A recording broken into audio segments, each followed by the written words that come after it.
Hope you are doing good.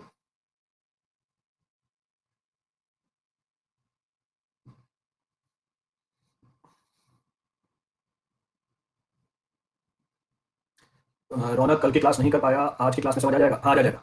आज नया topic start होगा, समझ में आ जाएगा सब आपको। कोई लिंक नहीं है कल की क्लास में।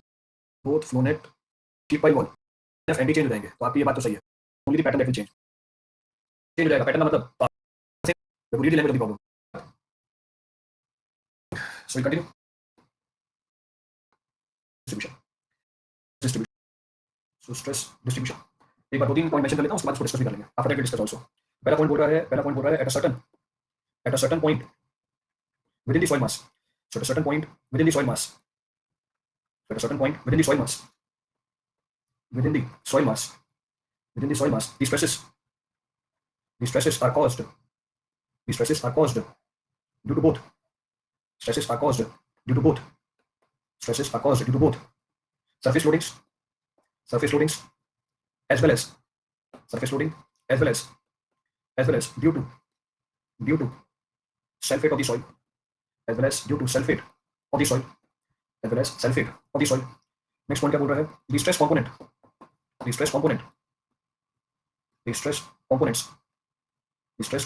due to both the loadings. Stress component due to both the loadings. Both the loadings, that is sulfate and surface load. Sulfate and surface load can be found separately. And then added to get the final stresses. At the concerned point. Next point बोल रहा है stresses due to sulfate. ये आपके लिए बता रहा हूँ, are already discussed. पीछे चैप्टर रेफर कर सकते हो आप, स्ट्रेसेस निकाल रखे हैं। So are already discussed. ये आपके रेफरेंस के लिए है। are already discussed. And stresses due to surface loading. And stresses due to surface loading are computed as follows. Stresses due to surface loading are computed as follows. Next point, first case. First case is vertical pressure. So vertical pressure due to point load.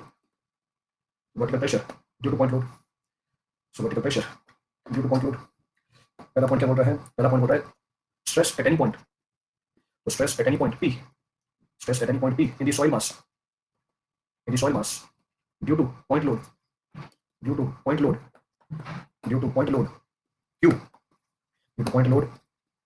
Q applied at the surface.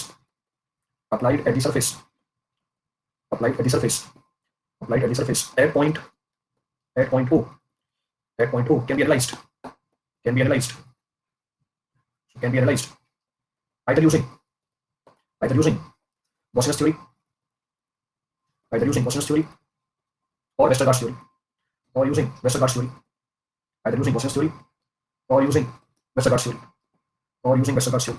तो एक basic idea दे दिया यहाँ पे आपको क्या करने वाले हैं। एक बार मेंशन कर लो, फिर डिटेल में डिस्कस करते हैं इसको। Then we discuss in detail.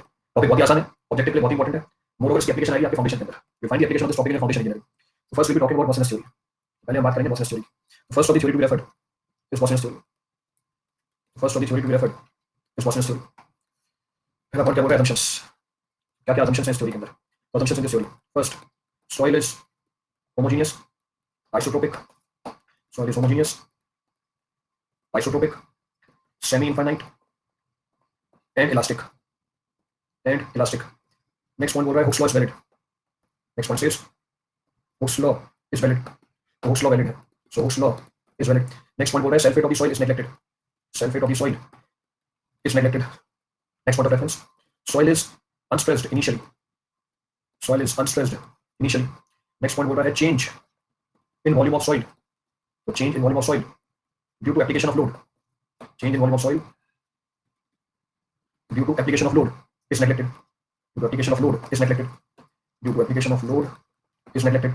Next assumption is distribution of stresses about vertical axis. Distribution of the stresses about vertical axis is symmetrical. All these assumptions are at सारे assumptions ध्यान रखने, सबका मतलब पता होना चाहिए. Is symmetrical. Last Last, the top surface. The top surface of soil is free from the top surface of soil.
Diagram of the system distribution ताकि उसकी कैलकुलेशन कर पाए.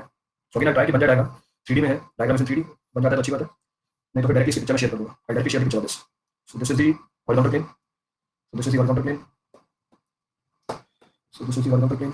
देन आवर एक्सिस, इसके बाद एक्सिस कंसीडर करनी है. This is X axis, then this is Y axis, this is Y axis, then we have Z axis also. ये Z axis है, ये तीनों एक्सिस निकल जाती है. X axis, Y axis, Z axis.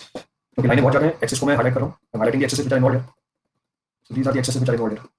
तो ये x axis, y axis हो गई, ये z axis हो गई. So z axis मेंशन कर सकते हैं इसको. Mention this. ये x axis है, ये y axis है, ये z axis है. This is our z axis. Then मेरे को पॉइंट कंसीडर करना है. I have to consider the point. Point consider करना है इस तरीके से कि आपको वो बात समझ में आ जाए. So change the colour change किया. For suppose red colour. Straight line. So this is r. ये हमारी रेडियल डिस्टेंस है. This is our radial distance r. तो x और y वैल्यूज हैं ये. x और y वैल्यूज कमाल भी कर देता हूँ. So this is x and this is y. This is x, this is y. So x और y. X coordinate, y coordinate. Highlight भी कर दिया सर. तो being highlighted x coordinate, y coordinate. So this is x, this is y. 3D में खुद ही visualise करना है आपको सारी चीज़ों को. तो आई ट्राई की सारी चीज़ें बन जाए नहीं भाई. But you visualise this on your own. Next z plane में इसको लेके आना नीचे. तो z प्लेन में लेके आना इसको नीचे. तो z plane. This is z plane. हमारा कंसर्न पॉइंट भी आ गया. तो concern point is also referred. Then radial distance, this is radial distance. So radial distance r. So this is also radial distance r. So radial distance r. Then this is z. This value is z. ये value z है. हमारा concern point. Straight line select करो. So polar radial distance. Polar radial distance. सब लोग हाथ के जोड़ रहे हैं. हैंग हो रहा है क्या कुछ? हैंग हो रहा है क्या? नहीं. कंटिन्यू करो फिर. चलो polar radial distance. So polar radial distance is r. This angle is beta. So radial angle beta. So radial angle beta आ गया. So radial angle is beta. Lal colour की पेन सेलेक्ट करो. This is r. ये भी r है. So this is r. और concern point select करना है. Concern point लेते हैं ग्रीन कलर का. तो concern point is of green colour. तो पॉइंट P पे आपको वर्टिकल स्ट्रेस निकालना है. So point P you to calculate vertical stress. Point P पे वर्टिकल स्ट्रेस निकालनी थी. पॉइंट P पे वर्टिकल स्ट्रेस निकालनी थी. एरो सेलेक्ट किया. This is sigma r and this is the value of sigma z. So this is the value of sigma z. So this is the value of sigma z. तो sigma r आ गया, sigma z आ गया. Resultant इसको भी highlight कर दिया. Now you be able to see the resultant. तो ये resultant आ गया सिग्मा r. मार्क कर देता हूं उसके ऊपर. ये सिग्मा r है, ये सिग्मा z हमें कैलकुलेट करना है. This will be calculated and this will be sigma capital r. Polar radial distance. So sigma capital r. सारी वैल्यूज लिखी है इसके ऊपर. This is our ground surface. ये ग्राउंड सरफेस है. So this is our ground surface. तो soil में हमने पॉइंट P पे, at point P vertical stress निकाला due to point load. Point load कहां पर है? सरफेस पे है. Point load. So point load being applied over the surface. ये पॉइंट लोड लगी हुई है Q. सो पॉइंट लोड लगी हुई है Q. पॉइंट लोड लगी हुई है Q at point O. So ये हमारा ओरिजिन है point O. Now we able to relate all the points. सारे पॉइंट्स को रिलेट कर पाओगे आप. ये हमारा ग्राउंड सरफेस है. So this is our ground surface. So this is ground surface. अब क्योंकि एक assumption लिखी है हमने पीछे कि जो डिस्ट्रीब्यूशन है वर्टिकल स्ट्रेस की वो सिमेट्रिकल है. अब क्योंकि वो सिमेट्रिकल है अबाउट वर्टिकल एक्सिस, उसको भी शो कर सकते हैं. That can also be shown. तो साइमल्टेनियसली दूसरा डायग्राम बना के दिखा रहा हूं आपको. Simultaneously I am showing the diagram also. So symmetrical about the vertical axis. So symmetrical about the vertical axis. So this is our vertical axis. ये vertical axis है. This is r. This is our ground surface. ये ground surface है. Load लगा है Q. सो load लगी है Q at point O.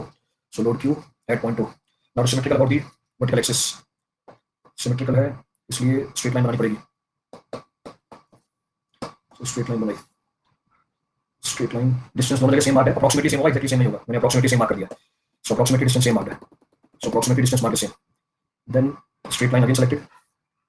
ये straight line select हुई है वैसे. This is z. ये वैल्यू z है. So this value is z. This value is z, tangent distance z, यहाँ पे मार्क किया स्मॉल z लिखा हुआ है, उसको स्मॉल z बोलते हैं, तो स्मॉल z। हमारा पॉइंट p कंसीडर किया हुआ है यहाँ पे, so point p was considered, point p was considered, this is radial angle beta, this is also radial angle beta, this is polar radial distance r, हमारा concern point था p, so concern point was p on either side, concern point was p on either side, element consider किया, concern point was p on either side, ये point p है हमारा, this is also point p, this is also point p, ये भी हमारी point p है। अगर change किया स्ट्रेस दिखाने के लिए, कौन कौन से स्ट्रेस लग रहे हैं, सिग्मा z और रेडियल डायरेक्शन में सिग्मा r, शेयर स्ट्रेस लग रही है इसके ऊपर, सो this is the stress acting, ये सारे स्ट्रेस लग रहे हैं इसके ऊपर पॉइंट p के ऊपर, all the stress are acting on this point, shear stress भी शो करना है, so this is the shear stress है, वो सेलेक्ट करना है, so this is the shear stress on the element, ये shear stress element के ऊपर कॉम्प्लीमेंट्री है, so these stresses are complementary, complementary का मतलब क्या होता है, वो स्ट्रेंथ ऑफ मटेरियल में आपको बताया जाता है, ये कॉम्प्लीमेंट्री है, तो स्ट्रेसेस आर कॉम्प्लीमेंट्री। चलिए पूरा सिस्टम ड्रा हो गया, अब जितनी भी चीजें लिखी हैं उसको समझने की कोशिश करते हैं कि पूरी कहानी लिखी क्या है, बड़ी स्टोरी नहीं है फिर, तो स्ट्रेसेस मार्क कर दिए हैं, बस मैग्नीट्यूड लिखा स्ट्रेसेस का, मैग्नीट्यूड में आगे बता दूंगा, ये तो फिर बहुत ज्यादा जाएगा बताने और समझने के अंदर। So sigma z, so this is sigma z, this is sigma r, so sigma r, sigma r, sigma z, this is sigma z, sigma z, this is sigma r, this is sigma r, this is sigma r, then we have shear stress tau rz, this is also tau rz, so this is also shear stress, ये बाकी चीजें समझ जाओगे आप, rest you can understand whatever। चलिए कहानी इसको start करते हैं, start the story, so start the story now, ये सिमेट्रिकल है और वर्टिकल एक्सिस, ये सिमेट्रिकल है और वर्टिकल एक्सिस, चलिए सारे पॉइंट्स लिखते हैं, सारे पॉइंट्स का मेंशन किया है, so now you have to refer the stress distribution this one, हमने स्ट्रेस डिस्ट्रीब्यूशन कैलकुलेट करना है सॉइल में, तो पहला पॉइंट बोल रहा है at any given point in the soil mass the total stresses at that particular point will be because of either self weight of the soil, तो soil के self weight की वजह से जो stresses होते हैं वो डिटेल में हमने पीछे कैलकुलेट कर रखे हैं, स्ट्रेसेस इन soil वो डिटेल कैलकुलेशन कर रखी है हमने, तो soil mass के अंदर किसी भी given point पे जो टोटल स्ट्रेस होता है पहले वो soil के खुद के वेट की वजह से होता है, it's because of its own wait, अब वो ड्राई वेट भी होता है, वो सेकेंडरी वेट भी हो सकता है, वो समझ वेट भी हो सकता है, वो पीछे कैलकुलेशन में सारी कर रखी है, कैलकुलेशन होता है, so stress at any point in the given soil mass will be because of two factors, first because of its own self weight, दूसरा because of the surface loading, कि आपने कोई surface loading लगा रखी है soil के surface के ऊपर या naturally कोई surface loading अवेलेबल है जिसको आप चार्ज बोल देते हो, तो total stress at any given point in the soil mass will be either because of the self weight of the soil or because of the surface loading। next point क्या बोल रहा है, नेक्स्ट पॉइंट बोल रहा है stress components to both the loadings, दोनों loadings मतलब self weight और surface loading can be found separately, तो आप सेल्फ वेट की वजह से स्ट्रेस अलग से निकाल सकते हो, सरफेस लोडिंग की वजह से स्ट्रेस अलग से निकाल सकते हो सोइल मास के अंदर, और फिर बाद में दोनों को ऐड कर सकते हो स्ट्रेस निकालने के लिए। तो थोड़ा सवाल आएगा, ध्यान रखना, अभी तो अलग चैप्टर कर रहे हैं, अभी जो अलग चैप्टर कर रहे हैं तो दोनों की कैलकुलेशन आपने सवालों में अलग अलग कर रखी है, पेपर में जब सवाल आएगा कमेंट में आपको कंबाइंड एप्लीकेशन मिलेगी उसकी, तो आपको सेल्फ वेट की वजह से स्ट्रेस निकालना पड़ेगा और जो आपने सरफेस स्ट्रेस लगा रखा है या सरफेस लोडिंग कर रखी है उसकी वजह से कैलकुलेशन करनी पड़ जाएगी, और अभी के समझने के पॉइंट ऑफ व्यू से हम दोनों को अलग अलग रेफर कर रहे हैं। तो नेक्स्ट पॉइंट हमने लिखा कि आप सेल्फ वेट को निकाल सकते हो, stress due to self weight can be found separately, stress due to surface loading can be found separately, and finally you can add both the values to get the total stress, आप concern point पे total stress निकालने के लिए दोनों value को अलग से add करना पड़ेगा। फिर आपके रेफरेंस से बनाया stress due to self weight already discuss, तो स्ट्रेस कर रखे हैं सॉइल में, तो stress due to self weight are referred separately and stress due to surface loading are computed as follows. तो इसका मतलब ये पूरा चैप्टर है, पूरा टॉपिक बेस्ड है, हमें स्ट्रेस निकालना है बिकॉज़ ऑफ सरफेस लोडिंग, तो अगर सॉइल की सरफेस पे कोई लोडिंग अप्लाई करो उसकी वजह से सॉइल के अंदर किसी भी गिवन पॉइंट पे कितने स्ट्रेस डेवलप होते हैं उसकी बात करेंगे, that will be talking about it. अब इसमें पहला केस है vertical pressure due to point load, तो हमने सरफेस पे जो लोडिंग करी है वो पॉइंट लोड है, लोडिंग अप्लाइड बाय अस और नेचुरली इस पॉइंट लोड, तो we calculate the vertical stress in the soil mass because of the point load, तो देखिए आगे फिर, तो stress at any point P in the soil mass, तो किसी भी given point P पे soil mass के अंदर due to point load Q applied at point O on the surface of the soil। अब इसको समझने के लिए डायग्राम देख लो, to understand this refer this diagram, अभी डायग्राम 3D में पूरा, तो कोशिश करिए कि विजुअलाइज करें सारी चीजें। तो पीछे पॉइंट का मेंशन किया, पीछे बॉडी मेंशन किया stress at any point P, तो stress at any point P in the soil mass due to point load Q applied over the surface, तो ग्राउंड सरफेस है हमारा, तो ऑरेंज कलर का applied over the surface at point O, तो आपको P point पे soil के अंदर ये जो point load लगाया है Q surface पे उसकी वजह से स्ट्रेस निकालना है, कौन से स्ट्रेस, वर्टिकल स्ट्रेस, तो आपको वर्टिकल स्ट्रेस निकालना है पॉइंट P पे, जबकि पॉइंट P पे स्ट्रेस ऊपर वाली soil के वेट की वजह से आएगा, तो पॉइंट P पे जो स्ट्रेस आएगा ऊपर वाली soil के वेट की वजह से आएगा, पर अभी हम बात कर रहे हैं stress due to surface loading. ये चीज ध्यान रखनी है, जो भी कैलकुलेशन होगी वो सरफेस लोडिंग की वजह से ही होगी, सेल्फ वेट की वजह से नहीं होगी, सेल्फ वेट की वजह से जो स्ट्रेस आते हैं उसको हम अलग से कैलकुलेट करते हैं, दैट वी कैलकुलेट सेपरेटली। तो stress at any point P due to vertical load, this point load applied at point O will be given by the following theories, वो फॉलोइंग थ्योरीज निकाल के देती है, तो आपको डायग्राम बताया स्टेटमेंट को समझाने के लिए। तो स्ट्रेस को निकालने के लिए हमारे पास दो थ्योरीज है, एक बॉसेस थ्योरी और एक वेस्टरगार्ड थ्योरी है, दोनों थ्योरी में डिफरेंस बताने जाएंगे, धीरे-धीरे कवर करेंगे क्या डिफरेंस है थ्योरीज के अंदर, तो जब ऑब्जेक्ट मिलेगा आपको तो स्टेटमेंट टाइप प्रॉब्लम आती है, वो स्टेटमेंट टाइप प्रॉब्लम तभी सॉल्व हो जाती है जब दोनों थ्योरीज की इन डिटेल एनालिसिस कर रखी होंगे, तो can be found either using बॉसेस थ्योरी और can be found using Westergaard theory. पहली थ्योरी भाई बॉसेस थ्योरी, अब बॉसेस थ्योरी काम करती है सारे असम्पशंस के ऊपर, बॉसेस theory works for these all assumptions, almost हर एक असम्पशन का मतलब पता है, और फिर भी मैं रिपीट कर दूंगा उन लोगों के लिए नहीं मिलेगी। पहला assumption, soil is homogeneous, isotropic, semi infinite and elastic। soil is homogeneous क्या मतलब इस बात का, soil is homogeneous इस बात का मतलब ये है कि soil की properties at different point will be same in same direction, soil की प्रॉपर्टी अलग-अलग पॉइंट पे सेम डायरेक्शन में सेम होगी, इसको हम बोलते हैं होमोजेनिटी। soil isotropic है, it means the properties of the soil at any given point will be same in all the directions, तो properties of the soil at any given point will be same in all the directions, it will be termed as isotropic। तो इसका मतलब bosses ने ये माना कि soil homogeneous है, soil isotropic है। मैं चेक पॉइंट कर रहा हूं और मुझे ये बताओ कि एक्चुअल में soil isotropic होती है, in actually soil is isotropic, in actual क्या soil isotropic होती है, in actual soil is not isotropic, कहने का मतलब assumption है, और assumption लेने से हमारी थ्योरी में एरर आता है, by taking the assumption error is involved in our theory, तो एरर है वो कैसे रिलेट करेंगे देखते हैं आगे, that will see. soil semi infinite क्या मतलब इसका, soil semi infinite क्या मतलब इसका, डायग्राम से समझ सकते हो, पता है कैसे मतलब मैं आपको I discuss meaning of this, तो डायग्राम से समझ सकते हो soil semi infinite है, what the meaning of this, इसका मतलब डेप्थ फाइनाइट है और एरिया इनफाइनाइट है, तो soil का जो एरिया है वो इनफाइनाइट है और उसकी डेप्थ क्या है, फाइनाइट है। अगर मैं soil को इनफाइनाइट बोल देता इसका मतलब क्या होता, अगर मैं soil को इनफाइनाइट बोल देता इसका मतलब क्या होता कि उसका एरिया भी इनफाइनाइट है, उसकी डेप्थ भी क्या है, इनफाइनाइट है, इस area is also infinite, depth is also infinite, इसको इनफिनिटी बोल देते हैं, दैट इज नॉट इनफिनिटी। तो ये पहली असम्पशन ली, soil होमोजेनियस है, आइसोट्रोपिक है, सेमी इनफाइनाइट, यानी area is finite, depth is infinite, it is elastic, ये इलास्टिक इसका मतलब क्या हुआ, ये इलास्टिक इसका मतलब क्या हुआ, इलास्टिसिटी है। आप इस बात का मतलब क्या निकालते हो, लिखा भी मैंने आपका आंसर मेंशन किया उसके बाद, फिर मेंशन किया आंसर ऑल्सो बता दिया हुक्स लॉ इज वैलिड, अभी इसी में, तो अगर soil इलास्टिक है इसका मतलब हुक्स लॉ वैलिड है, हुक्स लॉ वैलिड इसका मतलब क्या हुआ, stress is directly proportional to strain, तो यहाँ पे हुक्स लॉ वैलिड है तो हमने बोला soil इलास्टिक है, तो soil इज इलास्टिक, इस पॉइंट को जस्टिफाई करने के लिए आगे एक और पॉइंट बना के लिख दिया कि हुक्स लॉ इज वैलिड, तो stress is directly proportional to strain, stress proportional किसके, स्ट्रेन के। नेक्स्ट पॉइंट क्या बोला है, self weight of the soil is neglected, क्योंकि हम यहाँ पे वर्टिकल स्ट्रेस निकाल रहे हैं किस वजह से, हम यहाँ पे वर्टिकल स्ट्रेस निकाल रहे हैं किस वजह से, because of the surface loading. आप point load nature of load है, तो पॉइंट नेचर लोड का एक्चुअली कैसे लोडिंग है, सरफेस लोडिंग है, क्योंकि यहाँ पे हम स्ट्रेसेस निकाल रहे हैं, सरफेस लोडिंग की वजह से सॉइल का सेल्फ नेगलेक्ट कर दिया और सॉइल के वेट की वजह से स्ट्रेस अलग से निकालेंगे और जोड़ेंगे तो थोड़ा स्ट्रेस निकल जाएगा। तो self weight soil is neglected, soil is initially unstressed. Soil initially unstressed है, क्या मतलब इस बात का? सॉइल इज इनिशियली अनस्ट्रेस्ड, क्या मतलब इस बात का? जिस पॉइंट पे आप स्ट्रेस निकाल रहे हो उस पॉइंट पे पहले से कोई स्ट्रेस नहीं है। जिस पॉइंट पे आप स्ट्रेस निकाल रहे हो उस पॉइंट पे पहले से कोई स्ट्रेस नहीं है, जबकि प्रैक्टिकली क्या हो सकता है, वहां पे पहले से कोई स्ट्रेस हो सकता है, पर उसको हम यहाँ पे इंक्लूड नहीं कर रहे। तो अगर पहले से कोई स्ट्रेस है आपको अलग से जोड़ना पड़ेगा, नेट टू नेट सेपरेटली। तो सवाल मिलेगा पहले से स्ट्रेस देगा आपको वहां पे, ये रिलेटिव स्ट्रेस डिपेंडेंट है, तो आपको इस बात का ध्यान रखना है। एक प्रॉपर्टी ऑफ दिस, और हम जो एनालिसिस कर रहे हैं वो सिर्फ सरफेस लोडिंग की वजह से कर रहे हैं, तो बाकी चीजों को हटाते जा रहे हैं कि सॉइल का सेल्फ नेगलेक्ट कर दिया और सॉइल इनिशियली क्या है, स्ट्रेस है, सॉइल में इनिशियली कोई स्ट्रेस नहीं है। नेक्स्ट पॉइंट बोल रहा है change in volume of the soil due to application of the load is neglected. जब एक्चुअल में क्या होगा, जब लोड लगाओगे सॉइल का वॉल्यूम क्या हो जाएगा, चेंज हो जाएगा। किस वजह से चेंज हो सकता है, किस वजह से चेंज हो सकता है? रीजन रीजन रीजन रीजन बताओ। Because of what, expulsion of air, because of compression of air, because of expulsion of water, because of compression of water, because of compression of solid also। सारे point बता दिए। Compaction एक technical term है जो हमने पीछे दे रखी है, आपसे कंसेप्चुअली पूछा था। जब आप लोड अप्लाई करोगे वॉल्यूम रिड्यूस हो सकता है सॉइल का 5 चीजों की वजह से। पहला, सॉइल के अंदर जो हवा है वो क्या कर जाए, कंप्रेस हो जाए। दूसरा, सॉइल के अंदर जो हवा है वो एक्सपेल हो जाए, हवा बाहर निकल जाए या हवा कंप्रेस हो जाए। जरा बताओ ये चीज कहां ली थी हमें, जरा बताओ ये दोनों चीजें कहां ली थी हमें? हवा बाहर भी निकली थी, हवा बाहर भी निकली थी, कहां पर? We have discuss this. अभी कल परसों बताइए चीज मैंने आपको, कल परसों चीज बताई हमने, ये मैंने आपको बीएमसी में बताया मोटार के अंदर, मैंने आपको बीएमसी में बताया मोटार के अंदर। This point was discuss here. जब आप पानी डालते हो और जब मिक्स करते हो एयर क्या कर जाती है, एयर एक्सपेल कर जाती है, जिसकी वजह से वॉल्यूम क्या हो जाता है, कम हो जाता है। Expulsion of the air takes place, same कहानी है, एग्जैक्टली सेम स्टोरी है। जब आप लोड अप्लाई करोगे, जब आप लोड अप्लाई करोगे एयर कंप्रेस भी होगी, एयर एक्सपेल भी होगी। दूसरा, पानी भी कंप्रेस होगा, पानी भी एक्सपेल होगा। तीसरा, सॉलिड कंप्रेस हो जाएंगे, सॉलिड एक्सपेल नहीं होंगे, सॉलिड क्या हो जाएगा, कंप्रेस हो जाएगा। वो एक अलग बात है, वो एक अलग बात है। पानी में कंप्रेशन और सॉलिड का कंप्रेशन बहुत कम निकल के आता है, पर आता तो है। आपको एक बात बताऊं, चलिए ये 5 रीजन है जिसकी वजह से सॉइल का वॉल्यूम कम होता है। सॉइल के अंदर जो एयर है वो कंप्रेस हो जाए, एक्सपेल कर जाए, सॉइल के अंदर जो पानी है वो कंप्रेस कर जाए, एक्सपेल कर जाए, सॉलिड क्या कर जाए, कंप्रेस कर जाए। हां, मैग्नीट्यूड सबका अलग अलग हो सकता है, वो डिटेल में आगे देखेंगे, दैट विल सी डिटेल। अभी के लिए आपको जानकारी बता दी, पर टेंशन नहीं। यहां पे जब मैं लोड लगाऊंगा सॉइल के वॉल्यूम में कोई चेंज नहीं आएगा। एयर में load will be applied over the soil, तो जब सरफेस लोडिंग करोगे सॉइल के वॉल्यूम में कोई चेंज नहीं आएगा, no change in the volume of the soil is considered this. Next point क्या बोल रहा है, distribution of the stress about the vertical axis is symmetrical. जो वर्टिकल एक्सिस होगी इसके अबाउट स्ट्रेस की डिस्ट्रीब्यूशन सिमेट्रिकल होगी। So about the vertical axis distribution of the stress will be symmetrical. मतलब चलिए प्रैक्टिकली ऐसा नहीं होता है। नेक्स्ट पॉइंट क्या बोल रहा है, जो टॉप सरफेस है सॉइल की is free from the shear stress and is only subjected to point load. तो ये टॉप सरफेस है सॉइल की, इस पे कोई शियर स्ट्रेस नहीं लगा, इस पे सब क्या लगा, पॉइंट लोड लग रहा है। क्योंकि अगर टॉप सरफेस पे शियर स्ट्रेस भी लगी होगी तब भी पॉइंट पे क्या डेवलप होगा, अगर टॉप सरफेस पे शियर स्ट्रेस लगी होगी तब भी पॉइंट पे क्या डेवलप होगा, स्ट्रेस डेवलप होगी।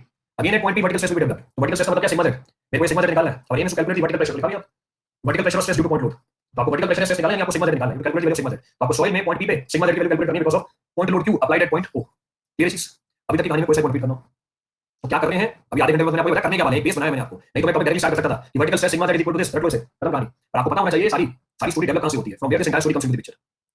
लास्ट पॉइंट ये बोल रहा है कि जो सरफेस है वो हमारा, जो सरफेस है वो हमारा, उस पे सिर्फ पॉइंट लोड लगी है, उसके ऊपर शियर स्ट्रेस नहीं लगा। तो अगर ये सरफेस है, इस पे सिर्फ पॉइंट लोड लगी है, इस पे कोई शियर स्ट्रेस नहीं लगी, there is no shear acting on it. हां, ये तो बता रहा हूं, सॉइल स्ट्रेस, ये चीज डिस्कस कर रहे हैं। ये चीज पूछ रहे थे, सरचार्ज अलग है लोडिंग से। हां, तो पीछे वाले सरचार्ज की बात कर रहे हो, तो पीछे वाले सरचार्ज की बात कर रहे हो। हां, क्लियर। फोर्थ पॉइंट कौन सा है, 1 2 3 4, चौथा point, soil is initially unstressed. Point P पे पहले से कोई स्ट्रेस नहीं है। इसको समझने के लिए एग्जांपल ले लेते हैं। पॉइंट पी पे पहले से कोई स्ट्रेस नहीं है, एग्जांपल लेते हैं। लेट्स सपोज ये हमारा सॉइल का सैंपल है, ये हमारा सॉइल का सैंपल है। आपको पॉइंट पी पे स्ट्रेस निकालनी है, आपको पॉइंट पी पे स्ट्रेस निकालनी है, आपको पॉइंट पी पे स्ट्रेस निकालनी है। ये पॉइंट इस पेड़ के नीचे था, ये पॉइंट इस पेड़ के नीचे था, इस पॉइंट पे स्ट्रेस पहले से रहेगा, इस पॉइंट पे स्ट्रेस पहले से रहेगा because of the self weight of this tree. और भी चीजें हो सकती है, मैंने एग्जांपल दिया आपको नेचुरल। तो पी पॉइंट पे पहले से स्ट्रेस है, कौन कौन सा स्ट्रेस है, एक पेड़ के वेट की वजह से, दूसरा सॉइल के वेट की वजह से, तीसरा तीसरा तीसरा तीसरा तीसरा तीसरा आपने क्या किया, तीसरा आपने क्या किया, यहाँ पे बिजली का खंभा बना दिया, इलेक्ट्रिक पोल बना दिया आपने। अब आपने जो इलेक्ट्रिक पोल बनाई, इस इलेक्ट्रिक पोल के बनने की वजह से पी पॉइंट पे जो स्ट्रेस आया वो कैलकुलेट करोगे आप बस, दैट इज कैलकुलेटेड। तो आपने जो पॉइंट लोड लगाया उसकी वजह से जो स्ट्रेस आया वो बताऊंगा मैं आपको। आप ये नहीं बोलोगे सर यहाँ पर तो पहले से स्ट्रेस था, उसका क्या हुआ, उसकी बात नहीं कर रहे, ये नॉट टॉकिंग अबाउट इट। तो assumption नहीं ले ली, क्या assumption ले ली, पॉइंट पी के ऊपर कोई सॉइल का वेट है नहीं, पॉइंट पी के ऊपर और कोई चीज भी नहीं थी, यानी यहाँ पे कोई इनिशियल स्ट्रेस था नहीं। जबकि प्रैक्टिकली हो सकता है, प्रैक्टिकली देयर में भी इनिशियल स्ट्रेस, पर आप इस थ्योरी में उसे कंसीडर नहीं करोगे, you will not consider that. Clear, symmetrical नहीं होगा सर एक्चुअली। हाँ, नहीं होगा क्योंकि सॉइल होमोजेनियस नहीं होती है, सिमेट्रिकल कहां से हो जाएगा। अभी तो assumption ली है, assumption का मतलब आपने माना।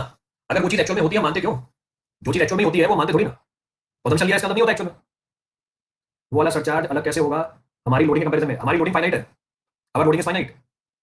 आप जो पीछे सरचार्ज की बात कर रहे थे वो फाइनाइट नहीं थी, that was not finite. Clear पूरी कहानी, चलिए आगे बढ़ते हैं, विल कंटिन्यू फॉरवर्ड।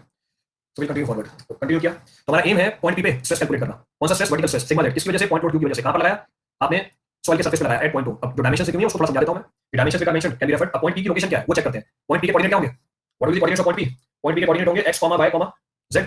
तो xy प्लेन में, xy प्लेन के अंदर पॉइंट पी की दूरी कितनी है, xy प्लेन के अंदर पॉइंट पी की दूरी कितनी है, is equal to small r की वैल्यू कितनी होगी, small r will be equal to square root of x square plus y square. ये चीज आप स्मॉल r का एंगल निकाल सकते हो x एक्सिस से भी और y एक्सिस से भी।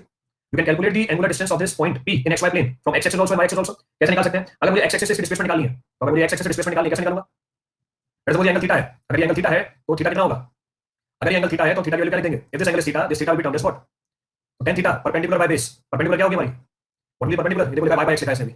ये थीटा है, अगर ये थीटा है, ये 90 डिग्री एंगल होगा, तो इसके लिए परपेंडिकुलर क्या होगा हमारा, x होगा, बेस क्या होगी हमारी y, उसे पूछा मैंने, वो देखो क्या लिखा है, tan inverse y by x। क्या होगा theta, this theta will be how much, tan inverse what, x by y, तो ये थीटा होगी tan inverse x by y। ये अल्फा कितनी होगी, ये अल्फा है, ये 90 डिग्री है, दिस इज 90 डिग्री। अब परपेंडिकुलर क्या है, y है, बेस क्या है, x है, तो अल्फा की वैल्यू हो जाएगी tan inverse y by x। तो थीटा होगा tan inverse x by y, alpha होगा tan inverse y by x। तो आप इसके एंगुलर डिस्प्लेसमेंट निकाल सकते हो x बाय प्लेन के अंदर। मैंने मार्क किया डायग्राम में, क्योंकि बन जाती है इसके अंदर, तो जानबूझ के मार्क किया मैंने, तो बहुत सारी चीजें आती है इसमें, और वो हमारा पॉइंट ऑफ कंसर्न है नहीं, पर आपकी समझ के लिए बता दिया कि आप एंगुलर डिस्टेंस निकाल सकते हो पॉइंट p की इन x बाय प्लेन। क्लियर। अब हमारा पॉइंट p z डिस्टेंस पे नीचे है सॉइल के, तो उसकी vertical distance from the surface है z, उसकी vertical distance from the surface है z, तो उसकी रेडियल डिस्टेंस कितनी हुई पॉइंट O से, तो पॉइंट O हमारा सरफेस पे है, तो उसकी रेडियल डिस्टेंस कैपिटल R कितनी हुई, तो capital R will be how much, capital R will be equal to small square root of r square plus z square. तो कैपिटल R की वैल्यू होगी square root of r square plus z square, तो इसकी value क्या लिख सकते हैं हम, इसकी वैल्यू लिख सकते हैं x square plus y square plus z square. तो r की वैल्यू निकल के आ गई, तो square root of x square plus y square plus z square. अब मुझे बताओ ये जो रेडियल एंगल है, पोलर रेडियल एंगल, क्योंकि ये भी रेडियल एंगल है, ये भी रेडियल एंगल है, तो नाम अलग कर दिया पोलर रेडियल एंगल। तो ये पोलर रेडियल डिस्टेंस r है, रेडियल डिस्टेंस, कैपिटल R क्या है, पोलर रेडियल डिस्टेंस, तो polar radial angle beta will be how much. अब इस ट्रायंगल को रेफर करो, ये 90 डिग्री है, मार्क भी करता हूं उसमें, दिस एंगल इज 90 डिग्री, ये एंगल 90 डिग्री एंगल है, this angle is 90 degree angle. तो इस एंगल को अगर हम 90 डिग्री बोले, इस ट्रायंगल के अंदर परपेंडिकुलर क्या है हमारा, इस ट्रायंगल के हमारा परपेंडिकुलर क्या है, परपेंडिकुलर क्या है हमारा, ये 90 डिग्री है, this is 90 degree, this is beta, perpendicular कितनी है r, बेस कितना है हमारा, व्हाट अबाउट बेस z, तो बीटा की वैल्यू कितनी होगी, what about beta, it will be tan inverse what, y कहां से आ गया, रावण, लंकापति क्या बोल रहे हो ये, तो tan beta is equal to perpendicular by base, perpendicular है हमारा r, ये देखो कैपिटल R बोलने लग गया, सो बोथ कैपिटल R नहीं है इन दिस ट्रायंगल OP, और ये पॉइंट को कुछ भी नाम दे दो, इन ट्रायंगल OP ये नाम कुछ भी दे दो, ये 90 डिग्री एंगल है, ये बीटा है, दिस इज अवर बीटा, तो tan theta is equal to perpendicular which is equal to small r, base is equal to z, base small z है हमारा, तो इसका मतलब बीटा की वैल्यू कितनी हुई, तो इसका मतलब बीटा की वैल्यू हुई, so beta is equal to,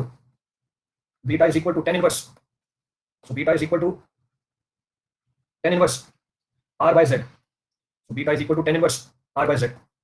जो बेसिक बेसिक डायमेंशन है वो मैंने आपको बता दिया, तो tan inverse r by z, ये r मिट गया, इसको लिख देता हूं यहां पे, कोई सा पॉइंट भी करना हो उसके लिए, any point to refer from this point, clear है, अभी करना है कुछ भी, any point to refer from this point, वो अल्फा एंगल बता दीजिए, अल्फा एंगल बता दो, अल्फा एंगल मैं अलग से बना के बता रहा हूं, इस डायग्राम में बना रहा हूं, क्योंकि इस डायग्राम में बहुत सारी चीजें मिक्स हो जाएंगी, कलर चेंज करो एक तो कलर चेंज किया, ये देखो, ये हमारा स्मॉल r है, ये हमारी x है, ये y है, ये 90 डिग्री है, ये अल्फा है, plane is x y plane, हमारा प्लेन x y प्लेन है, तो बताओ tan अल्फा कितना हुआ, मैंने ये ट्रायंगल वाला पोर्शन अलग से बना के दिखा दिया, तो इसके अंदर tan अल्फा कितनी हुई, परपेंडिकुलर है y, बेस कितनी है हमारी x, तो alpha is equal to tan inverse y by x। उसी तरीके से मैं ये चीज भी आपसे पूछी थी कि ये एंगल है, लेट्स सपोज थीटा, अगर ये एंगल थीटा है तो थीटा कितना हुआ, मैंने इसको थीटा बोल दिया था, this was from the theta, तो अगर ये थीटा है, ये 90 डिग्री एंगल है, तो परपेंडिकुलर क्या है हमारी, परपेंडिकुलर है x, बेस क्या है y है, तो ये चीज पूछी थी मैंने आपसे, this was being asked, clear है, कौन पूछा था ये,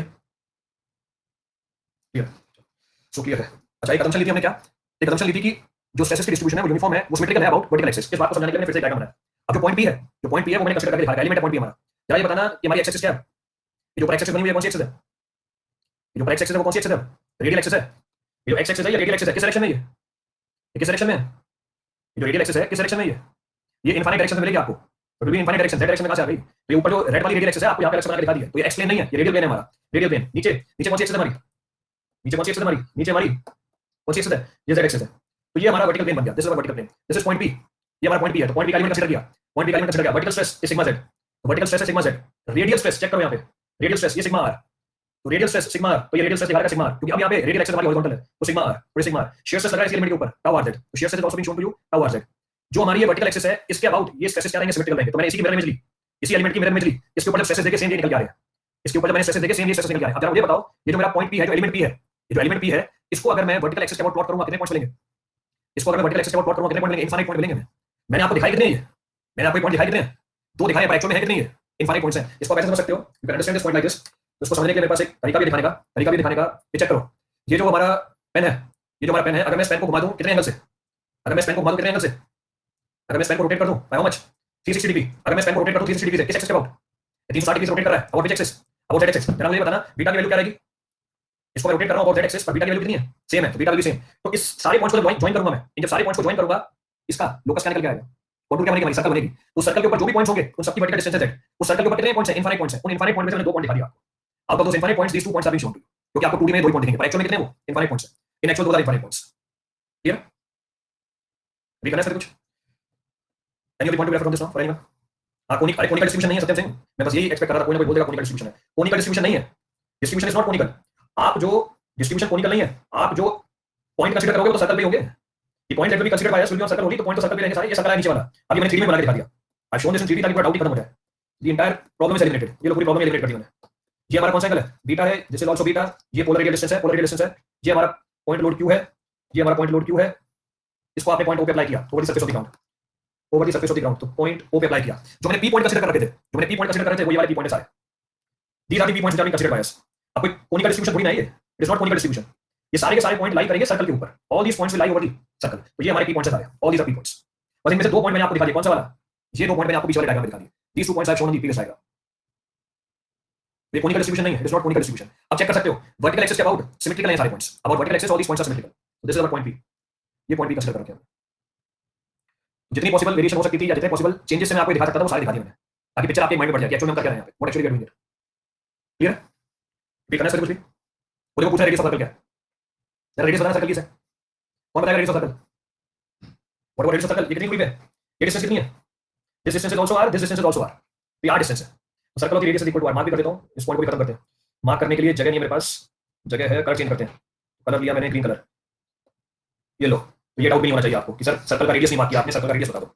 ये लो सर्कल का रेडियस बता दिया। सो this is the radius of the circle. इस डायग्राम में भी शो कर लो ताकि रिलेट कर पाओ चीजों को। ये है रेडियस ऑफ द सर्कल, तो radius of the circle. Clear? अब ठीक है, चलो आगे बढ़ो, इसी में टाइम निकाल दिया सारा। चलो आगे बढ़ते हैं। बहुत विजुअलाइजेशन हो गई, इतनी विजुअलाइजेशन करोगे फिर जो मेन टॉपिक है वो तो गायब हो जाएगा आपका, विजुअलाइज करते जाओगे फिर विजुअलाइजेशन थोड़ी आएगी वहां पे, आपको सवाल सॉल्व करवाने हैं, इसको दोनों चीजें करनी है। So we'll say according to, we'll say according to, scientist नहीं बनना, सवाल करने हैं। एग्जाम में भी विजुअलाइज होगा, बिल्कुल सही बात है। चलिए चैट को बंद करो, बातें करने लग जाते हैं। So according to Boussinesq's theory, so according to Boussinesq's theory sigma z, so according to Boussinesq's theory sigma z same point पे चल रहा है। Boussinesq's theory sigma z is equal to KB into Q by Z square. Here KB is Bosnius influence factor. Here Kb is Bosnius influence factor. Bosnius influence factor. The value of Kb, so value of Kb is equal to 3 upon 2 pi. The value of Kb is equal to 3 upon 2 pi. So Kb is equal to 3 upon 2 pi into 1 upon 1 plus r by z का whole square. R by z का whole square raised to the power 5 by 2. So raised to the power 5 by 2. So sigma z will be equal to what? Sigma z will be equal to 3q upon 2 pi into 1 upon 1 plus r square z square raised to the power 5 by 2. Raise to the power 5 by 2, एक z square बचा हुआ है, सो 3 इधर लिख दिया, 2 by z square को मैं अलग कर देता हूं फॉर सिंपलिसिटी अंडरस्टैंडिंग। तो ये kb की वैल्यू लिख दी 3 by 2 pi into q by z square. इसको आगे भी लिख सकते हो, आप कैसे समझना है उसके ऊपर डिपेंड करेगा। This is the value of sigma z, ये वैल्यू निकल जाएगी वर्टिकल स्ट्रेस की। अगर बोलोगे तो उसको ड्राइव करके दे दूंगा, इफ यू से I can drive this also. ये वैल्यू तो निकल के आ गई हमारी वर्टिकल स्ट्रेस की। This is the value of vertical stress, shear stress tau rz is equal to sigma z into r by z, so sigma z into r by z, so this is equal to what, so this is equal to 3qr upon 2 pi, so 3qr upon 2 pi z cube into 1 upon 1 plus r square by z square raised to the power 5 by 2. This is the value of shear stress. So vertical stress and shear stress for both expressions are given to you. So as per Bosnius theory, vertical stress is given by the following relationship. Vertical stress is given by the following relationship, and shear stress at the same time and same point is given by the same relationship. It's 5 by 2 को नीचे कर लो. So 5 by 2, 5 by 2. यहाँ पे मैं एक note mention कर लेता हूँ. I'm mentioning one note here. Again significant from examination point of view. Note. It can be referred both vertical normal stress. It can be referred both vertical normal stress. ये उन लोगों के लिए जो exam में एक्सप्रेशन रख के जाते हैं, स्पेशली उनके लिए पॉइंट लिख रहा हूँ. It can be referred both vertical normal stress and shear stress are independent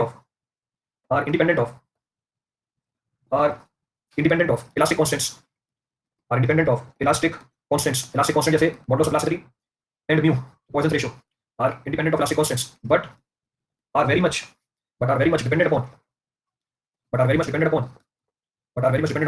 assumptions of elastic theory. अभी नोट क्या बोल रहा है? ये नोट ये बोल रहा है कि आप जब वर्टिकल नॉर्मल स्ट्रेस का एक्सप्रेशन देखोगे, आप जब शियर स्ट्रेस का एक्सप्रेशन देखोगे, दोनों लिखे हुए हैं, ये यहाँ पे हमें डायग्राम में दिख रहा है। जब आप वर्टिकल नॉर्मल स्ट्रेस का एक्सप्रेशन देखोगे, शियर स्ट्रेस का एक्सप्रेशन देखोगे, when you see this two expression, इन दोनों एक्सप्रेशन में कहीं भी ई और म्यू नहीं है, यानी मॉडुलस ऑफ इलास्टिसिटी नहीं है और पॉइसन रेशियो नहीं है। तो आप क्या बोलोगे? ये दोनों के दोनों इंडिपेंडेंट है, ये दोनों के दोनों इंडिपेंडेंट है ई और म्यू के। इसका मतलब यहाँ पे थ्योरी ऑफ इलास्टिसिटी है ही नहीं। भले ही एक्सप्रेशन में ई और म्यू नहीं है, पर सारी असम्पशंस वैलिड है इलास्टिक थ्योरी की। जैसे मैंने बता दिया, क्या assumption? Stress is directly proportional to scale. और असम्पशन लिखी थी शुरू में हमने कि soil is elastic, Hooke's law is valid. अब हुक्स लॉ वैलिड है, जरूरी नहीं है कि आपको एक्सप्रेशन में ई और म्यू दिखे, इस बात को समझाने के लिए मैं आपको प्रैक्टिकल एग्जांपल देता हूं। डाउट भेजते थे आप टेलीग्राम पे मुझे, किसी स्टूडेंट का डाउट आया था, अब आपको देखना कैसे डाउट आते हैं। किसी स्टूडेंट का डाउट आया था कि सर की सेटलिंग वेलोसिटी नहीं, हां क्या आया था डाउट आया था, व्हाट वाज द डाउट? हां ये डाउट था। तो settling velocity is equal to h by detention time. Settling detention time का डाउट किया था उसमें, क्या डाउट किया था कि sir settling velocity is equal to h upon dd। तो settling velocity h upon dd पे होती है, और आपने ये बोला था कि सेडिमेंटेशन डिपेंडेंट होता है ओवरफ्लो रेट के ऊपर, यानी सेटलिंग वेलोसिटी के ऊपर। तो sedimentation depends upon settling velocity depends upon height of. ये सवाल पूछा गया था, ये एक्सप्रेशन दिया था उसने कि सर आपने ये बोला था कि जो टैंक की एफिशिएंसी है वो डिपेंड करती है ओवरफ्लो रेट के ऊपर, और ओवरफ्लो रेट डिपेंड करती है टैंक की हाइट के ऊपर, एज पर दिस एक्सप्रेशन। तो फिर एफिशिएंसी तो डिपेंडेंट होगी टैंक की हाइट के ऊपर, और आप ये बोल रहे थे कि एफिशिएंसी इंडिपेंडेंट होगी हाइट ऑफ द टैंक। ये एक्सप्रेशन ने बोला दिया था उसने। अब देखो उसने क्या किया हुआ है, जैसे भी दिया, ये परफेक्ट एग्जांपल है दोनों चीजों को कोरिलेट करने का। कि सर सेटलिंग वेलोसिटी तो हाइट के ऊपर डिपेंडेंट है, क्योंकि एक्सप्रेशन में लिखा हुआ है vs = h/dd। तो ये एक्सप्रेशन पढ़ लिया, तो settling velocity depends upon the height of the tank. क्या है यहां पे? सेटलिंग वेलोसिटी हाइट पे डिपेंडेंट नहीं है, हाइट किसके ऊपर डिपेंडेंट है? Settling velocity does not depend on the height of the tank. Height किसके ऊपर डिपेंडेंट है? हाइट डिपेंडेंट है सेटलिंग वेलोसिटी के ऊपर, और आपको वो एक्सप्रेशन नहीं बताएगा ये, तो mathematical expression will not be able to justify this, तो वो एक्सप्रेशन जस्टिफाई नहीं होगा। इसलिए मैंने शुरू में क्या बोला, ये उन लोगों के लिए नोट लिखा है जो एक्सप्रेशन देके आंसर निकालने की कोशिश करते हैं। तो सेटलिंग वेलोसिटी हाइट पर डिपेंडेंट होती है, वो तो पार्टिकल के साइज, पार्टिकल की स्पेसिफिक ग्रेविटी, पानी की डेंसिटी और पानी की विस्कोसिटी पर डिपेंड होती है। ये कहानी उसी तरीके से जैसे यहाँ पे एक्सप्रेशन में लिखा हुआ था वैसे यहाँ पे एक्सप्रेशन में लिखा नहीं हुआ है। अब लिखा नहीं हुआ है, आप क्या बोलोगे सर ई और यू तो आया नहीं, तो फिर इलास्टिक थ्योरी कैसे वैलिड होगा? यहाँ पे पहले बता दिया, भले एक्सप्रेशन में ई और यू नहीं है पर आपकी इलास्टिक थ्योरी के असम्पशन जरूर है यहाँ पे। ये चीज रिपीट करना है sir, any point of view from this? कोई सेकंड रिपीट करना नहीं, डाउट भेजना, क्यों डाउट नहीं भेजना भाई, क्यों डाउट नहीं? अगर अगर उस बच्चे का अगर ये चीज क्लियर नहीं होती वो तो 2 साल लगा देता बाकी सब्जेक्ट के अंदर समझते कि क्या दिक्कत है, वो क्या किस चीज में गलती कर रहा है, वो कम से कम पता चल गया कि क्या क्या चीज में इशू है इसके। क्लियर पूरी सॉरी रिपीट करना है sir, any point of view from this for any और भी लोगों का हुआ हुआ डाउट? हाँ हुआ तो बहुत लोगों का होगा, कोई इशू नहीं है। चलिए कंटिन्यू, कंटिन्यू ना, कंटिन्यू करते हैं आगे। क्यों ये मनीष को डाउट भेजता है, दूसरों को मना कर रहा है? ये मनीष को डाउट भेजता है, वो लेते हैं।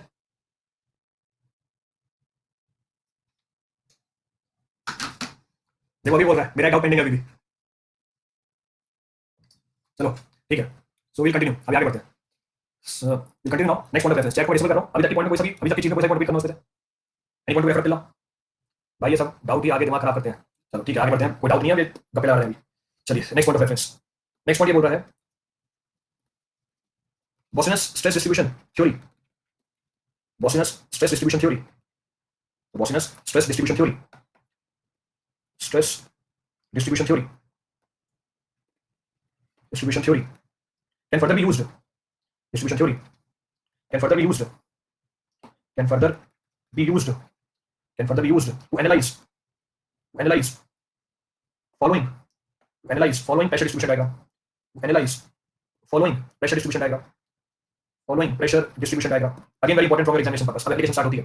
following pressure distribution diagram, पीछे तो कुछ नहीं था, expression था directly expression was given to you, so following pressure distribution diagram, first is vertical pressure, so first is vertical pressure distribution diagram, so vertical pressure distribution diagram, vertical pressure distribution diagram, so vertical pressure distribution diagram on any horizontal plane, on any horizontal plane, so vertical है, so on any horizontal plane, on any horizontal plane at constant depth, at constant depth, at constant depth, at constant depth, so vertical pressure distribution diagram on any horizontal plane at constant depth, तो vertical pressure distribution diagram बनानी है हमें किसी भी horizontal plane पे constant depth पे, या depth constant है, तो here depth is, बोल सकते हो in this case depth z, in this case depth z is known and constant, छोटा सा लिखा था पीछे में, z is known and constant, z is known and constant, depth z known है और constant है। next point बोल रहा है by selecting, next point says by selecting different values of, by selecting different values of r, kb can be computed, kb can be computed from which sigma z on this horizontal plane, can be found, sigma z on this horizontal plane can be found, कैसे check करो? So values आपको calculate करके पड़ेंगे मुझे, you have to calculate the values and give, पूरा page use कर लेता हूं। So this is r by z, this is r by z, ये kb की वैल्यू आप कैलकुलेट करके देंगे, ये सिग्मा z होगा, this will be the value of sigma z। So r by z value of kb की value लिख देता हूं दोबारा, so kb is equal to 3/2 pi 1/1 plus r by z का होल स्क्वायर, जगह कम पड़ गई तो उसको एलिमिनेट करो। So kb is equal to 3/2 pi into 1/1 plus r by z का whole square raised to the power 5/2, raised to the power 5/2, so raised to the power 5/2, so raised to the power 5/2, so raised to the power 5/2, तो from here you will calculate the value of sigma z kb, और यहाँ से sigma z निकाल दोगे, तो r by z की value 0 है, r by z की वैल्यू 0.5 है, r by z की वैल्यू 1 है, r by z की वैल्यू 2 है। Our aim is to calculate the vertical pressure distribution on the horizontal plane at a constant depth। अब मुझे vertical pressure distribution बनानी है horizontal plane पे constant depth पे, ऐसा क्यों करते हैं उसका रीजन बता दूंगा आगे, the reason for this we'll discuss, पहले एक बार वैल्यूज कैलकुलेट करके बता दीजिए, फिर इसकी पूरी एप्लीकेशन देखते हैं। अगर r by z की वैल्यू 0 है, if I put r by z equal to 0, तो kb की वैल्यू कितनी निकल के आ रही है? 0.4775, स्टैंडर्ड वैल्यू डायरेक्टली याद रखनी है आपको। अगर r by z की वैल्यू 0.5 है, put r by z equals to 0.5, kb की वैल्यू कितनी आ रही है? kb is coming out to be how much? 0.2733। अगर r by z की वैल्यू 1 है, kb की वैल्यू कितनी निकल के आ रही है? what is the value of kb coming out? 0.084, so 0.08444, 0.0844। अगर r by z की वैल्यू 2 है, तो kb की वैल्यू कितनी निकल के आ रही है? 0.00, तो 0.00 कितने 0 है? 8 एक आगे 5 और बता दिया आपने, क्लियर चीज। चलिए जब r by z मिनिमम होगा, kb की वैल्यू क्या होगी? जब r by z मिनिमम होगा, kb की वैल्यू क्या होगी? kb will come out to be maximum, केबी की वैल्यू मैक्सिमम होगी तो सिग्मा जेड क्या होगा, मैक्सिमम होगा सिग्मा जेड क्या होगी, sigma Z equal to KB Q by Z square. तो जेड तो कांस्टेंट है आपका, क्यू पॉइंट लोड है, यानी सिग्मा जेड की वैल्यू किस पर डिपेंडेंट है, सिग्मा जेड की वैल्यू डिपेंडेंट है केबी के ऊपर। तो अगर हमारा केबी मैक्सिमम है तो सिग्मा जेड क्या होगी, मैक्सिमम होगी। इसका मतलब ये हुआ कि पॉइंट लोड के जस्ट नीचे आपको जो वर्टिकल स्ट्रेस है वो क्या मिलेंगे, मैक्सिमम मिलेंगे on any given horizontal plane, जो मर्जी गिवन हॉरिजॉन्टल प्लेन, ये वैल्यू निकल के आ जाएगी maximum. So this will be maximum. अगर r by z 0.5 है, अगर r by z 0.5 है, केबी की वैल्यू आ रही है 0.2733, it is how much percentage of the maximum stress, this 0.2733 is how much percentage of 0.4775, कितना निकल गया है 57%, विल से 57% ऑफ मैक्सिमम, तो 57% मैक्सिमम का। जब r by z 1 निकल के आया, केबी की वैल्यू निकल गई 0.0844, how much percentage of maximum, कितना परसेंटेज निकल गया मैक्सिमम का, 17.7% ऑफ मैक्सिमम। जब r by z की वैल्यू 2 हो गई, r by z is 2, केबी की वैल्यू आ रही है 0.0085, how much percentage of maximum, कितना परसेंटेज निकल गया मैक्सिमम का, 1.8%, 1.8% of maximum. So it comes out to 1.8% of maximum. क्या कंक्लूजन निकला आपने यहां से, what conclusion is been drawn from here, इस पूरी कहानी का कंक्लूजन क्या है, 1.78, मैंने पहले 1.8 लिखा था, मैंने ये लिख दिया। What the conclusion of this entire story, conclusion ये है स्टोरी का पूरा कि अगर आप किसी भी हॉरिजॉन्टल प्लेन पे, डिस्टेंस कंसीडर करो r, how much, twice its depth, तो आपकी स्ट्रेस की वैल्यू कितनी निकल के आ जाती है, नेग्लिजिबल निकल के आ जाती है। तो अगर आप किसी भी हॉरिजॉन्टल प्लेन पे पॉइंट लोड की वजह से स्ट्रेस निकालो एक ऐसे पॉइंट पे जिसकी दूरी ट्वाइस इट्स डेप्थ हो, तो उस पॉइंट पे जो स्ट्रेस निकल के आएगा वो कितना निकल के आ जाएगा, नेग्लिजिबल निकल के आएगा। ये कंक्लूजन है पूरी। बाकी मैं आपको ये स्ट्रेस डायग्राम बना के दिखा देता हूं, ये कैलकुलेशन करिए आपने, अभी कुछ पता नहीं है कर क्या रहे हैं हम, तो हम कर क्या रहे हैं, पहला पॉइंट देखा, जो गॉसियन स्ट्रेस डिस्ट्रीब्यूशन थ्योरी है, तो गॉसियन स्ट्रेस डिस्ट्रीब्यूशन थ्योरी दो बार लिख दिया मैंने, Gaussian stress distribution theory, Gaussian stress distribution theory, तो Gaussian stress distribution theory can further be used to analyse the following pressure distribution diagram. अब पीछे वाले गॉसियन थ्योरी से हम अलग-अलग तरह के स्ट्रेस डिस्ट्रीब्यूशन डायग्राम बना सकते हैं, और डायग्राम पहले से बना करते हैं, क्यों बना करते हैं सर, ये मैं आपको बताता हूं अभी, why this diagrams are constructed first hand only, इनकी एप्लीकेशन क्या होती है। अब कौन-कौन से डायग्राम में पहला डायग्राम आता है, वर्टिकल प्रेशर डिस्ट्रीब्यूशन डायग्राम और हॉरिजॉन्टल प्लेन। तो आपको डिस्ट्रीब्यूशन डायग्राम बनाना है हॉरिजॉन्टल प्लेन पे at a constant distance z in the vertical plane, उसकी जो डिस्टेंस है वर्टिकल डायरेक्शन में वो z है, but constant depth of z। इस बात को समझने के लिए रेफर करो हमारा प्रेशर डिस्ट्रीब्यूशन डायग्राम, इसलिए नई स्लाइड लेनी पड़ेगी, तो नई स्लाइड ली। ये हमारा हॉरिजॉन्टल प्लेन है at a distance of constant depth z, तो डेप्थ कांस्टेंट रखी हुई आपने, ये हमारा ग्राउंड सरफेस है, this is our ground surface, this is our ground surface, this is where the point load is applied, ये point load apply किया हुआ है आपने, this is where point load is applied. Notation पे वही रख लो, पीछे रखी हुई सारी notation I keeping the same as being mentioned earlier, ताकि सिमेट्री बनी रहे पूरी एनालिसिस के अंदर, तो सिमेट्री बनी रहे पूरी एनालिसिस के अंदर। तो ये हमारा पॉइंट लोड क्यू था, this was our point load Q, तो पॉइंट लोड क्यू कहां अप्लाई किया था आपने, पॉइंट ओ पे अप्लाई किया था, पॉइंट ओ पे अप्लाई किया था। इसकी दूरी कितनी है, हॉरिजॉन्टल प्लेन की दूरी कितनी है, तो कांस्टेंट डेप्थ है z, तो कांस्टेंट डेप्थ है z, ये हमारा ग्राउंड सरफेस है, ये हमारा ग्राउंड सरफेस है, this is our vertical axis, ये हमारी वर्टिकल एक्सिस है। जरा मुझे बताना ऊपर हॉरिजॉन्टल एक्सिस पे क्या है, जरा मुझे ये बताना ऊपर हॉरिजॉन्टल एक्सिस पे क्या है, ये जो ग्राउंड सरफेस है हमारी हॉरिजॉन्टल एक्सिस है, कौन सी एक्सिस है ये, जो हॉरिजॉन्टल एक्सिस है कौन सी है, ये r है, रेडियल एक्सिस है हमारी, तो ये x प्लेन नहीं है, ये रेडियल प्लेन है हमारा। तो आपने पॉइंट लोड क्यू अप्लाई किया at point O over the surface, किसी भी कांस्टेंट डेप्थ पे हॉरिजॉन्टल प्लेन में आपने वर्टिकल स्ट्रेस निकाले। जब आपने वर्टिकल स्ट्रेस निकाले, ये वर्टिकल स्ट्रेस मैक्सिमम निकल जाता है, मैक्सिमम निकल जाता है just below the point of application of load, जिस पॉइंट पे आपने लोड लगाया उसके जस्ट नीचे ये वर्टिकल स्ट्रेस मैक्सिमम निकल के आती है। और जैसे जैसे आप इससे रेडियली दूर होते जा रहे हो, जैसे जैसे आप इससे रेडियली दूर होते जा रहे हो, वैसे वैसे ये स्ट्रेस की वैल्यू क्या होती जा रही है, रिड्यूस होती जा रही है। और हमें पता ही है कि जो वर्टिकल प्लेन है उसके अबाउट स्ट्रेस क्या सिमेट्रिकल है। तो अगर मैं स्ट्रेस की वैल्यू प्लॉट करूं यहां पे, अगर मैं स्ट्रेस की वैल्यू प्लॉट करूं यहां पे, अगर मैं स्ट्रेस की वैल्यू प्लॉट करूं यहां पे, सिमेट्रिकल वैसे बनेगा नहीं, I will not be able to draw the symmetrical, पर फिर भी ट्राई करता हूं मैं, तो ये वैल्यू निकल जा रही है, ये हमारा वर्टिकल प्रेशर डिस्ट्रीब्यूशन डायग्राम है, this is our vertical pressure distribution diagram. तो इसकी वैल्यू मैक्सिमम कहां आती है, when r by z is how much, जब r by z कितना हो जाए हमारा 0 हो जाए, ये मैग्नीट्यूड कितना है इसका, और दिस मैग्नीट्यूड, ये मैग्नीट्यूड कितनी है इसकी 0.4775, so 0.4775 q by z square, this is the magnitude just coming out, ये मैग्नीट्यूड निकल के आ रहा है हमारा। और भी मार्क कर सकते हो, और भी मार्क कर सकते हो, r की वैल्यू मैंने ली फिर 0.5, 1 और 2, तो 0.5 1 और 2, जरा इसको मार्क करके देता हूं मैं आपको, let me mark this values also. अगर इसको मार्क करके दूं मैं आपको, 0.5 है, 1 है और 2 है, तो ये 0.5 हो गई, 1 हो गई और ये 2 हो गई, diagram is not on the scale, उसका ध्यान रखना।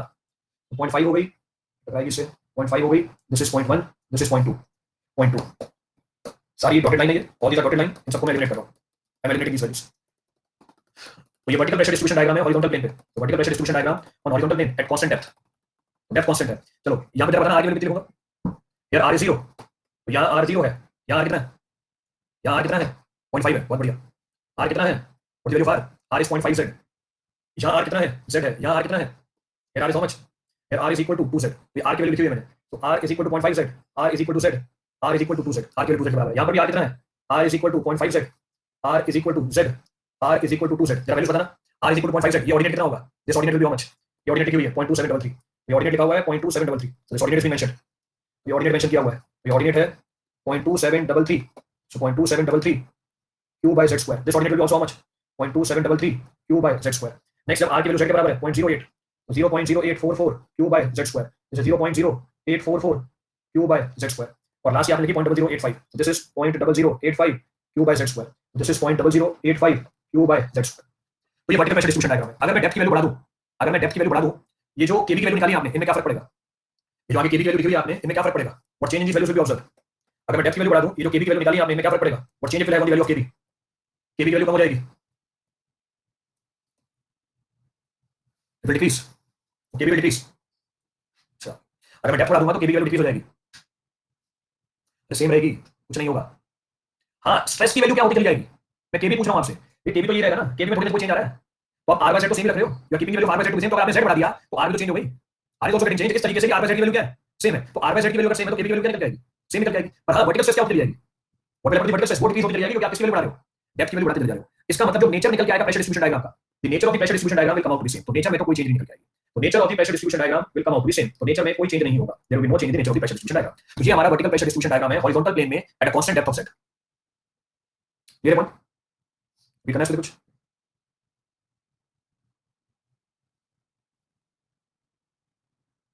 Any point to refer on this? अब यहां तक तो कहानी सेम है, अब शायद आगे समझने में दिक्कत हो आपको, आगे समझने में क्या दिक्कत हो उसको रेफर करते हैं, उसको समझने की कोशिश भी करेंगे कि क्या है। सो नेक्स्ट पॉइंट बोल रहा है, नेक्स्ट पॉइंट बोल रहा है, नेक्स्ट पॉइंट बोल रहा है, if this pressure distribution diagram, if this pressure distribution diagram, if this pressure distribution diagram is plotted, if this pressure distribution diagram is plotted for unit load, if this pressure distribution diagram is plotted for unit load, that is q is equal to 1, that is q is equal to 1, it is called influence, it is called influence diagram, it is called influence diagram, it is called influence diagram for point A, it is called influence diagram for point A, so influence diagram for point A below the axis, below the axis, below the axis, influence diagram for point A below the axis। next point क्या बोल रहा है, next point क्या बोल रहा है, such diagram can be used, such diagram can be used, such diagram can be used in computing the, such diagram can be used in computing the, such diagram can be used in computing the vertical stress sigma z at point A। मैं nomenclature change नहीं कर रहा हूं, nomenclature change रख रहा हूं, पीछे से ड्रॉप कर रखी है, at point P, इसको भी point P बोल देते हैं, तो at point P ये हमारा point P था, so this was our point P, so point P under consideration, so sigma z, vertical stress sigma z at point P due to number of